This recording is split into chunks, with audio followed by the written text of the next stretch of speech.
ഞാൻ ചിത്രം പണ്ടേ വരയ്ക്കുന്നതാണ്. പക്ഷേ ഇത് ഇങ്ങനെ ഒരു ആശയം ഗ്രാനൈറ്റിലുള്ള സംഭവം എന്നുള്ള ആശയം എൻ്റെ മനസ്സിൽ വന്നു. എൻ്റെ ഒരു സുഹൃത്തുണ്ട് ജോഷി. നമസ്കാരം, നിസാറാണ് ചിലപ്പുറം.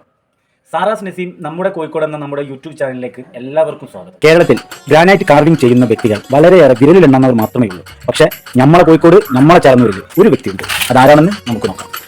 ഹലോ ഇൽജേഷ് ഭായ്. നിസാറേ, വാ വാ. എന്തൊക്കെയാണ് ഇത്? എന്തുപയോഗിച്ചിട്ടാണ് നിങ്ങൾ ഇതിങ്ങനെ ചെയ്യുന്നത്?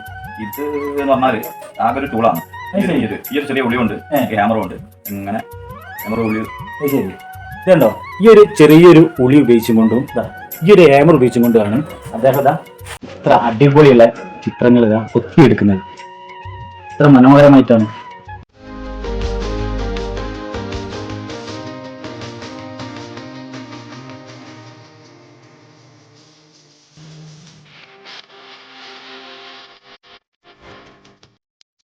ഗ്രാനൈറ്റിലുള്ള സംഭവം എന്നുള്ള ആശയം എൻ്റെ മനസ്സിൽ വന്നു. എൻ്റെ ഒരു സുഹൃത്തുണ്ട് ജോഷി. അവൻ ഭയങ്കര ആർട്ടിസ്റ്റാണ്, ഗംഭീര ആർട്ടിസ്റ്റാണ്. അവൻ ചെയ്യുന്നത് കണ്ടപ്പോൾ അവൻ ഇങ്ങനെ വർക്ക് ചെയ്യുന്നുണ്ടായിരുന്നു. അത് ചെയ്ത് കണ്ടതിന് ശേഷമാണ് എനിക്ക് ഇതിനോടൊരു താല്പര്യം തോന്നിയത്. ശരി. അപ്പം അങ്ങനെ ഞാൻ അവനോട് പറഞ്ഞു ഞാൻ ചെയ്യട്ടെ വെച്ചപ്പോൾ അവൻ പറഞ്ഞാൽ ചെയ്തു പറഞ്ഞാൽ അവൻ തന്നെയാണ് എനിക്കൊരു ഉളി, ഒരു ഹാമർ, ഒരു ഉളി എനിക്ക് തന്നത് ആദ്യമായിട്ട്. ശരി. അങ്ങനെ ആണ് ഇത് ചെയ്തു തുടങ്ങിയത്. ലിജേഷ് ഭായ്, ഇതിലൊരു തുടക്കം ഉണ്ടാവില്ലേ ഈ രൂപത്തിലേക്ക് വരാൻ വേണ്ടിയിട്ട്? ഇതിന് സ്റ്റാർട്ടിങ് എങ്ങനെയാണ് വരിക? ഇത് സ്റ്റാർട്ടിങ് പറഞ്ഞാൽ ഇത് തുടക്കത്തിൽ നേരിട്ട് കുത്തല്ല. നമ്മൾ കാണുന്ന പെൻസിലാണ്. ഈ പെൻസിൽ കൊണ്ട് ആദ്യം സ്കെച്ച് ചെയ്യും, കംപ്ലീറ്റ് വരയ്ക്കും. ഫോട്ടോ നോക്കിയിട്ട് കംപ്ലീറ്റ് വരച്ചതിന് ശേഷം നമ്മൾ ഷെയ്ഡ് ചെയ്യുന്നതിന് പകരമായിട്ട് നമ്മൾ ഈ ഉളി ഹാമർ ഉപയോഗിച്ചിട്ട് കൊത്തിയെടുക്കുക ചെയ്യാം, കൈ കൊണ്ട് കൊത്തിയെടുക്കുക. ഇതാണ് ഇതിന്റെ പരിപാടി. പിന്നെ വേറെ പ്രത്യേകിച്ച് കൂടുതൽ വലിയ സംഭവങ്ങളൊന്നുമില്ല. ജസ്റ്റ് പെൻസിൽ കൊണ്ട് വരയ്ക്കുക, ശേഷം കൊത്തിയെടുക്കുക, അത്രമാത്രം. അല്ല, അതിലപ്പോൾ ഇതേ മരത്തിന് വൈറ്റ് കളർ വരുന്നുണ്ട്, വേറെ എന്ത് ചേർക്കുന്നുണ്ട്? ഒന്നുമില്ല. ഈ ഗ്രാനൈറ്റ് നിങ്ങൾക്ക് നോക്കിയാൽ ഗ്രാനൈറ്റ് നല്ല ആഴത്തിൽ കൊത്തി കഴിഞ്ഞാൽ ഇങ്ങനെ കൊത്തി കഴിഞ്ഞാൽ തന്നെ ഗ്രാനൈറ്റിന്റെ ഉള്ളിൽ വൈറ്റ് ആണ് ഈ കാണുന്ന സാധനമാണ്. ഈ ബ്ലാക്ക് പോയി കഴിഞ്ഞാൽ ഇത് കാണുന്നത് പിന്നെ വൈറ്റ് ആയിട്ടാണ്, ഉള്ളിൽ വൈറ്റ് കാണും. പക്ഷെ ഇത് നല്ല മെനക്കടാണത്. ഇങ്ങനെ ആയി വരണമെങ്കിൽ ഒരുപാട് ക്ഷമ വേണം, അത്രയേ ഉള്ളൂ ഇതിനല്ലേ. നല്ല ക്ഷമ വേണം. ക്ഷമ ഉണ്ടെങ്കിൽ മാത്രമേ നടക്കുകയുള്ളൂ. കാരണം ഇത് ബ്ലാക്ക് കൊത്തി എടുത്ത് കഴിഞ്ഞാൽ പിന്നെ ഇതൊന്നും ചെയ്യാൻ പറ്റില്ല. ഇതിനെ ഗ്രാനൈറ്റ് ഒഴിവാക്കല്ല, വേറെ മാർഗ്ഗമില്ല. ഇതുവരെ നിങ്ങൾ എത്ര എണ്ണം ഇതേമായി തന്നെ ചെയ്തിട്ടുണ്ട്?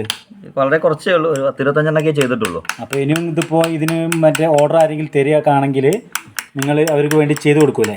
ഇത് നമ്മളെ പരിചയത്തിലുള്ള ആൾക്കാർ ഇങ്ങനെ ഞാൻ ഫേസ്ബുക്കിലൊക്കെ ഫോട്ടോ ഇടുന്ന കണ്ടിട്ട് ആരെങ്കിലുമൊക്കെ ആയിട്ട് ഇങ്ങനെ ഓരോ പരിപാടിക്കൊക്കെ വിളിച്ച് ചോദിക്കും. അതുപോലെ ഒരു പരിപാടിക്ക് തന്നതായിരുന്നു. ശരി. കൊടുക്കാൻ വേണ്ടി നമ്മളെ ഫ്രണ്ടിൻ്റെ അച്ഛനും അമ്മയാണത്. അതേപോലെ ഇങ്ങനെ ചില മൊമെൻറ്റോസ് ആയിട്ട് ചെയ്ത് കൊടുക്കലുണ്ട്. പിന്നെ ബർത്ത്ഡേ ആനിവേഴ്സറി പരിപാടിക്കൊക്കെ ചെയ്ത് കൊടുക്കലുണ്ട്. ഓക്കെ. അപ്പോൾ വളരെയേറെ അത്ഭുതകരമായിട്ടുള്ളൊരു സംഭവമാണ് നമ്മളിവിടെ കണ്ടുകൊണ്ട് നിൽക്കുന്നത്. ഇപ്പോൾ നമ്മളുള്ളത് അദ്ദേഹത്തിൻ്റെ വീടിൻ്റെ ഉള്ളിലാണ്. പല പ്രമുഖരുടെയും ചിത്രങ്ങൾ കുത്തിവെച്ചത് നമുക്ക് കാണാൻ സാധിക്കുന്നതാണ്.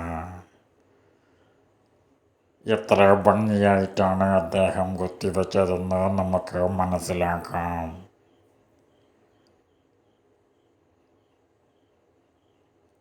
വിനോദ് ഗോവറിനെ പോലെയുള്ള പ്രഗത്ഭരായ ആളുകളുടെ ചിത്രങ്ങൾ അദ്ദേഹം കൊത്തിവെച്ചിട്ടുണ്ട്.